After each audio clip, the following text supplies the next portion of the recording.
দেখতে পাচ্ছেন ধরে নিয়ে যাচ্ছে।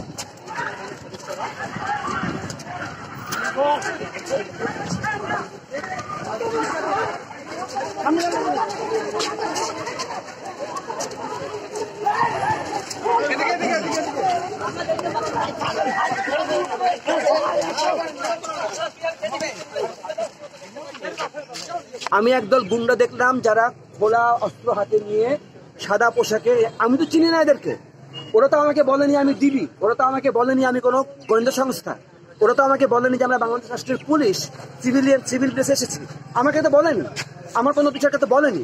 তারা কারা আমি তো চিনি না, আমি তো গুন্ডামি দেখলাম। এটা রাজশাহী বিশ্ববিদ্যালয়, আমরা যতক্ষণ বেঁচে আছি এই বিশ্ববিদ্যালয় আমরা এটা হতে দেব না। এখানে এটা শেষ না। কারা এরা, এই বাহিনী কারা, আমি জবাব চাই, আমি এদের পরিচয় চাই, আমি চাই মিডিয়া খোঁজ নেবে। এটা কোন ফোর্স? এটা কি বাংলাদেশের কোনো আর্মি? এটা কি বাংলাদেশের কোনো বাহিনী, বৈধ বাহিনী না অবৈধ কোনো বাহিনী নিয়ে গেল আমার ছেলেদেরকে?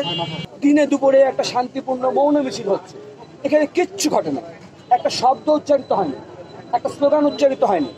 হলেই বাকি, যদি স্লোগান হতো, পিসফুলি প্রতিবাদ করার মিছিল করার অধিকার বাংলাদেশ রাষ্ট্রে আছে। বাংলাদেশে